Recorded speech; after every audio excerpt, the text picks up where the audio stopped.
Menyapa Anda kembali dalam program Bible Everyday dan sampailah kita di Keluaran pasal yang ke-25. Keluaran pasal yang ke-25 ini adalah petunjuk untuk mendirikan kemah suci. Dan di perikop yang pertama itu mengenai persembahan khusus. Jadi Ibu Bapak Saudara semuanya, Tuhan memerintahkan kepada Musa, kepada bangsa Israel untuk mendirikan kemah suci. Dan untuk mendirikan kemah suci tentu butuh material yang banyak. Dan material yang banyak ini tentu saja perlu dukungan daripada orang-orang Israel pada waktu itu. Ibu Bapak Saudara semuanya, sebetulnya kalau Tuhan mau tanpa melibatkan bangsa Israel, tentu Tuhan bisa melakukan dengan cara ajaib soal bagaimana mendirikan kemah suci. Tetapi justru Tuhan ingin melibatkan seluruh bangsa Israel terlibat untuk pendirian kemah suci ini. Coba perhatikanlah ayat yang kedua. Berfirmanlah Tuhan kepada Musa, katakanlah kepada orang Israel supaya mereka memungut bagiku persembahan khusus, dan setiap orang yang terdorong hatinya haruslah kamu pungut persembahan khusus kepadaku itu.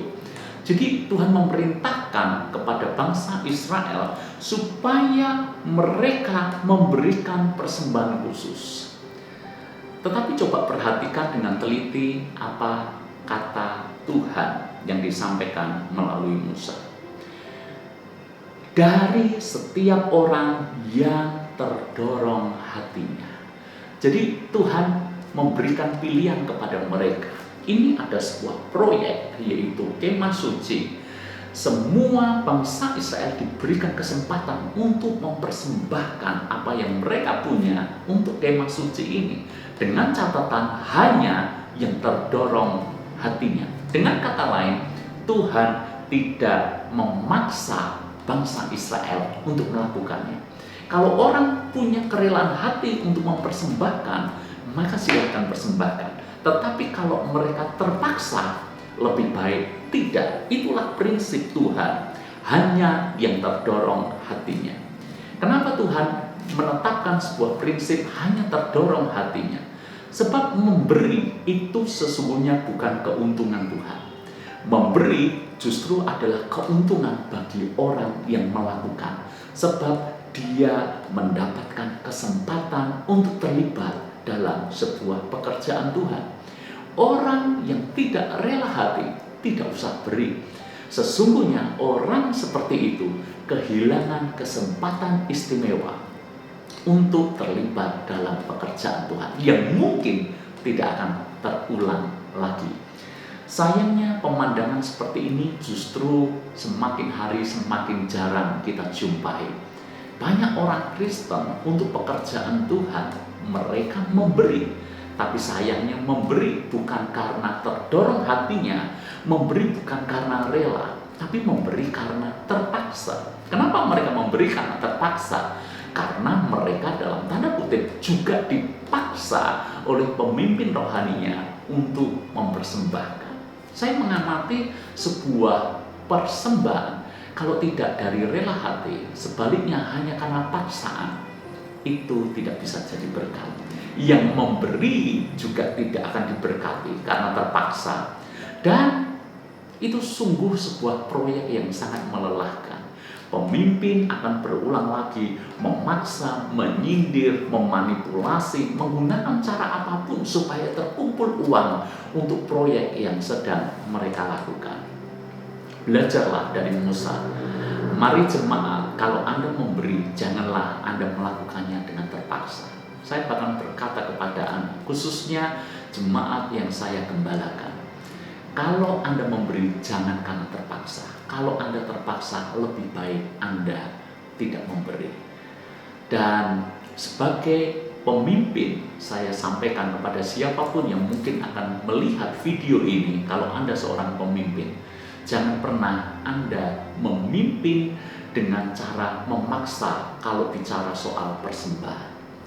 Saya mempercayai sebuah perkara, kalau ini pekerjaan Tuhan, Tuhan pasti akan menyediakan. Tidak usah dipaksa, Tuhan sendirilah yang akan menggerakkan hati jemaat untuk memberikan korban persembahan. Dan ketika Musa berkata, hanyalah yang terdorong hatinya, pertanyaan saya, apakah cukup? Sangat cukup. Kemah suci terbangun bukan? Cukup. Bahkan saya bacakan ayat buat Anda, ini ayat yang cukup mengejutkan. Ingat, Musa tidak pernah memaksa, Musa tidak menyindir, Musa tidak memanipulasi dengan banyak cara.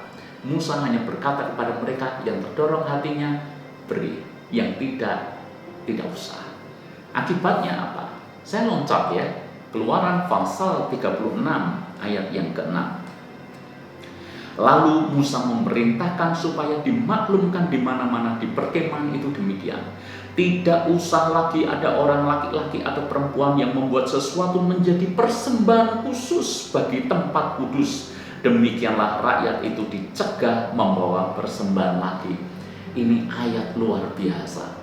Ternyata bangsa Israel dengan rela hati memberikan banyak untuk kemah suci. Saking banyaknya persembahan bangsa Israel dan cukup bahkan berlimpah sampai Musa menyetop pemberian mereka, memaklumkan kepada seluruh orang Israel sudah tidak usah mempersembahkan lagi persembahan khusus untuk kemah suci. Ini keren sekali Ibu Bapak Saudara semua. Saya rindu satu kali saya akan berkata kepada jemaat, sudah cukup, tidak usah lagi. Sementara banyak sekarang kita menarik terus. Bukankah indah kalau ada waktunya kita berkata, cukup, sudah cukup. Itu artinya apa? Artinya pertama, pemimpin tidak cinta uang dan tidak memanipulasi jemaat. Hal yang kedua adalah jemaat tanpa dipaksa sudah terdorong hatinya setiap kali ada pekerjaan Tuhan membutuhkan persembahan.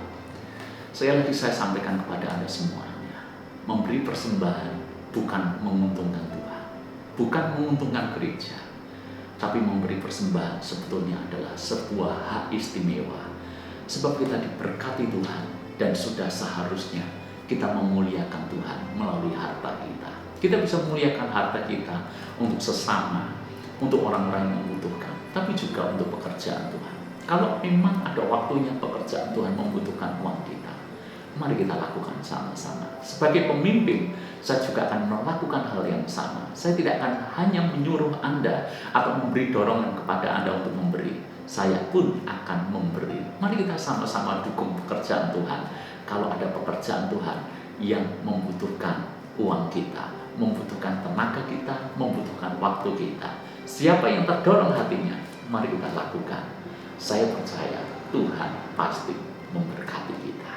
Amin.